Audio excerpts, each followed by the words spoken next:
स्वागत है आपका हमारे चैनल पर। जो वीडियो सामने आया है अरुणाचल प्रदेश के तवांग से, जिसमें भारतीय सेना ने चाइना के सैनिकों को मुंहतोड़ जवाब दिया है, तो वहीं दूसरी तरफ भारत में उस वीडियो को लेकर लगातार राजनीति शुरू हो गई है। एक तरफ कांग्रेस के नेता अलग सवाल जवाब कर रहे हैं, तो वहीं दिल्ली के मुख्यमंत्री अरविंद केजरीवाल ने कहा है कि मोदी सरकार आखिरकार चाइना के साथ व्यापार क्यों खत्म नहीं करती है। तो वहीं देश की जनता लगातार भारतीय सेना की तारीफ कर रही है। इस पूरे मामले पर बात करते हैं। हमारे साथ मौजूद हैं आई सिंह भदौरिया जी। सर, किस तरीके से देख रहे हैं आप? खुद एक रिटायर्ड सेना के फौजी हैं और जिस तरीके से आज सेना को लेकर राजनीति हो रही है, विपक्षी पार्टियां कह रही है मोदी सरकार को छुपा रही है। इस पूरे मामले के पीछे जो अरुणाचल प्रदेश से वीडियो सामने आया है, सेरिन क्या है? वैसे तो ये सेना और सरकार का मामला है, इसमें राजनीति नहीं होना चाहिए। मगर हम समस्या ये है कि हमारे देश में जो विपक्षी राजनीतिक दल हैं वो अपनी हर जगह राजनीति ढूंढते रहते हैं। वो सेना पे भी राजनीति करने में कभी बाज नहीं आते। आपने देखा होगा पीछे भी इसी तरह से जो हमारा जो बालाकोट हुआ था, जहाँ एयर स्ट्राइक हमने की थी, वहाँ भी इन्होंने राजनीति करने में कोई कसर नहीं छोड़ी थी। जो हमने सर्जिकल स्ट्राइक की थी उसमें भी इन्होंने राजनीति करने में कोई कसर नहीं छोड़ी थी।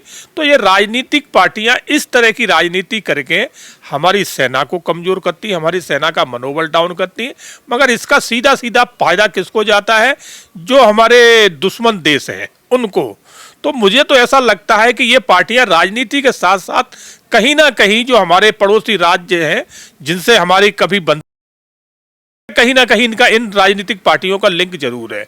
अब मैं आपको बताना चाहूँगा कि जिस तरह से ये तवांग की जो घटना घटी है, तवांग की घटना में हमारे सैनिकों ने इस सरिन में एक और अच्छी बात बताना चाहूँगा कि इस पोस्ट पे मैं भी रहा हूँ।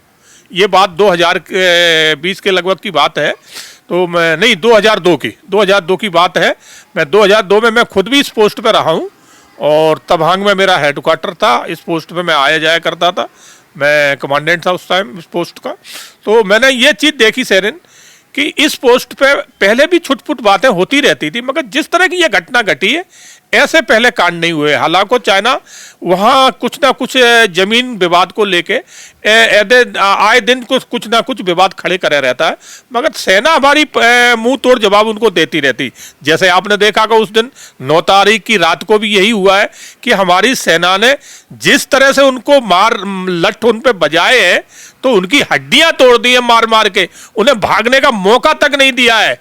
और आज विपक्षी दल उसमें भी राजनीति कर रहे हैं, कह रहे हैं कि हमारे सेनाओं को मारा गया है, हॉस्पिटल में है, सरकार छुपा रही है। अरे भाई, ना सरकार छुपा रही है और ना ही हमारी सेना कमजोर है। आप लोगों की नीयत अच्छी नहीं है, आप सेना के बीच में भी अपनी राजनीति ढूंढते हैं। तो ऐसे लोगों को मैं तो यही कहूँगा कि ये देश इन ऐसे लोगों को सबक जरूर सिखाएगा। एक तरफ ये भी बातें उठ रही हैं कि मोदी सरकार इस वीडियो के पीछे कुछ चीज़ों को छुपाने की कोशिश कर रही है। वीडियो पुराना है, लगातार इस तरीके से कांग्रेस और जो तमाम पार्टियां वो सवाल क्यों उठा रही हैं? क्या वो भारतीय सेना को जानती नहीं है कि भारतीय सेना कितनी ज़्यादा सक्षम है हमारे दुश्मन को मुंहतोड़ जवाब देने के लिए? बिल्कुल सेरिन, आपने देखा होगा कि पिछले हमारा जो गलवान हुआ था पेंगोंग झील पे भी हुआ था। पेंगोंग झील पे जिस तरह से हमारे सैनिकों के साथ चाइना की झड़प हुई थी, उसमें हमारे काफ़ी सैनिक शहीद भी हुए थे, क्योंकि वहाँ का माहौल ऐसा था और रात का समय था। पेंगोंग झील बिल्कुल बर्फ़ की झील होती है जिसमें आदमी 10 मिनट नहीं खड़ा सकता। तो उसमें तो हमारे काफ़ी सैनिक उसमें नीचे गिर गए थे लड़ते लड़ते और वो शहीद हो गए थे। उस टाइम भी इन लोगों ने इसी तरह की राजनीति करी थी। उस टाइम भी हमारी सेना के ऊपर तरह तरह के आरोप लगाए थे। और एक बड़ी अहम बात आपको बताना चाहूँगा, जब पेंगोंग झील पे और गलवान में हमारे सैनिक लड़ रहे थे, जूझ रहे थे सेना के साथ, अपने प्राणों की आहुति दे रहे थे, और उसी टाइम उसी रात कांग्रेस पार्टी चाइना के राजदूत को बुला के और रात्रि भोज दे रही थी। तो ये रिश्ता क्या है इन लोगों का? एक तरफ तो कह रहे हैं कि बीजेपी सरकार जो है ना कुछ छुपा रही है, और एक तरफ जो हमारी सेना उनसे लड़ रही है और आप उनको बुला के रात्रि भोज दे रहे। तो ये इनके नेहरू टाइम से ही बहुत गहरे रिश्ते हैं कांग्रेस पार्टी के आज ये पार्टियां खत्म हो चुकी हैं, जनता ने इन्हें नकार दिया है, तो अब ये सेना पे ही अपनी राजनीति ढूंढने लगे। ये अपने आप को यही राजनीति करना चाहते, मगर इनसे भला होने वाला नहीं है कि देश की जनता आज बहुत हाईटेक हो चुकी है और बहुत समझदार हो चुकी है, तो इसका जवाब इनको चुनाव में मिलेगा। आम आदमी पार्टी का कहना है कि आम आदमी पार्टी के नेता संजय सिंह जो कि सांसद हैं, उन्होंने कहा है कि आज मोदी सरकार जो है वो चाइना से डरती है और एक तरफ डरती है और आखिरकार सेना को मंजूरी क्यों नहीं दी जा रही है युद्ध की कि वो चाइना को मुंहतोड़ जवाब दें। और इसी के साथ संजय सिंह ने कहा है कि मोदी सरकार तो झूला झुलाती है वहां के राष्ट्रपति को, यहाँ पर लाके क्लीन चिट दे देते हैं मोदी जी चाइना को। केजरीवाल और केजरीवाल के जितने भी पार्टी के नेता हैं, मैं तो ये कहूँगा कि ये तो नासमझ हैं, राजनीतिक सोच इनकी अच्छी नहीं है और ना ही राजनीति में इन्हें कोई झूठ बोल के अगर कोई सत्ता हासिल करता है तो वो राजनीतिक नहीं बन जाता। केजरीवाल ने, वो कहते हैं ना, किसी बच्चे को बहलाने के लिए उसे बोल दो ले बेटा टॉफी ले जाके, वो टॉफी लेने के लिए आपको मौका दे देता है। तो वो केजरीवाल ने वही दिल्ली की जनता के साथ किया है और वही पंजाब की जनता के साथ किया है, इसलिए यहाँ सरकार में आ गए, मगर ये राजनीतिक नहीं है। जिस तरह से केजरीवाल राजनीति कर रहे हैं वो ना दिल्ली के लिए अच्छा है ना देश के अच्छा लिए।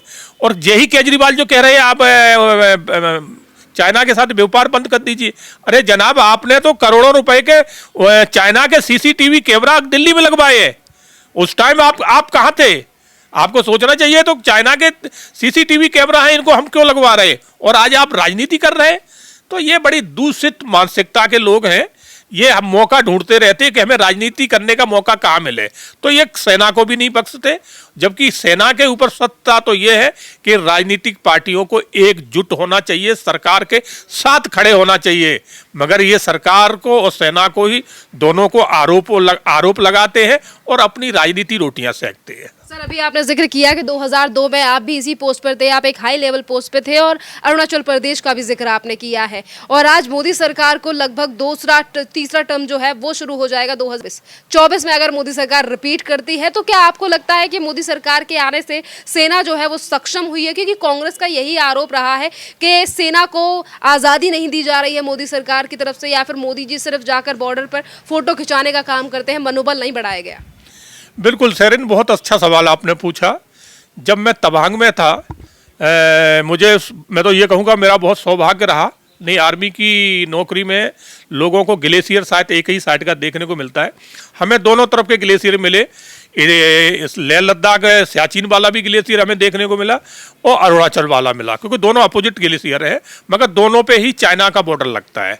तो हम यहाँ भी रहे वहाँ, तो हम ये आपको बताना चाहेंगे कि जब हम तवांग जाया करते थे, तवांग हिंदुस्तान का एक लास्ट डिस्ट्रिक्ट है जहाँ से थोड़ा चल के हमारी पोस्टें हैं, PTSO है और ये पोस्ट है जहाँ ये हुआ है, और उसके बाद चाइना वो लग जाता है। तो वहाँ पर जो इंफ्रास्ट्रक्चर कहेंगे नाम मात्र को भी नहीं होते थे। अगर आने जाने के लिए आर्मी के लिए सिंगल रोड होती थी, अगर सामने से कोई दूसरी गाड़ी हो गई तो एक को साइड में खड़े रहना पड़ता था, तब दूसरी निकलती थी। मगर और वहाँ पहुँचने के लिए मैं अपना खुद का एग्जाम्पल दे रहा हूँ, दूसरों की बात नहीं करूँगा, कि अगर हम भाई हेलीकॉप्टर चले जाते थे, कभी कभी हेलीकॉप्टर नहीं मिलता था क्योंकि तेजपुर से हेलीकॉप्टर लेना पड़ता था तवांग जाने के लिए, तो कभी ऐसा होता था कि हेलीकॉप्टर नहीं मिलते थे। हेलीकॉप्टर उस टाइम हेलीकॉप्टर गिने चुने हुआ करते थे, मगर ऑफिसर्स ज़्यादा जाने वाले हुआ करते थे, जवान भी हमारे जाते थे, मगर कभी नहीं मिलता था तो हम आर्मी की जो हमारी कानवाई होती थी हम उससे जाते थे। तो हमें तेजपुर से और तवांग पहुँचने में 1 से 1.5 महीना लगता था। बाई कानवाई जाते हुए टांग कैंप पे रुकते हुए 1.5 महीने में पहुंचते थे।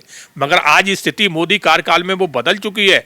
आज वहां इतने इंफ्रास्ट्रक्चर हुए हैं कि हम जो 1.5 महीने में रास्ता तय करते थे आज 4 से 6 घंटे में कर लेते हैं। तो ये बदलाव आया है, इसीलिए तो आज चाइना घबराया हुआ है, क्योंकि चाइना कांग्रेस के टाइम में वहां ना कोई रोडें बनती थी ना कुछ साधन होते थे, चाइना अपनी मनमर्जी करता था। आज उसे लगने लगा कि आज इंडिया आर्मी यहाँ तक जो है ना अपने इंफ्रास्ट्रक्चर चला रही है, अच्छे काम हो रहे हैं, रोडें बन रही हैं, फ्लाईओवर पुल बन रहे हैं, आने जाने के साधन बहुत अच्छे बन रहे हैं, टर्मिनल बन रही है वहां पर। तो ये सब चीजें देख के चाइना घबराया हुआ है, इसलिए वो इस तरह की हरकतें कर रहा है। और ये राजनीतिक पार्टियां चाइना को संरक्षण दे रही है कि आप और इस तरह से करिए ताकि हम यहाँ की सरकार को घेर सके। तो इनकी मंशा ठीक नहीं है। मैं देशवासियों से यही कहूंगा कि इन राजनीतिक पार्टियों को बिल्कुल अगले चुनाव में नेस्त नाबूद करते हैं, क्योंकि ये जो हमारे देश की हितैषी नहीं है, हमारी सेना की हितैषी नहीं है, तो ऐसी पार्टियों को राजनीति में रहने का भी कोई अधिकार नहीं है। बहुत बहुत धन्यवाद सर।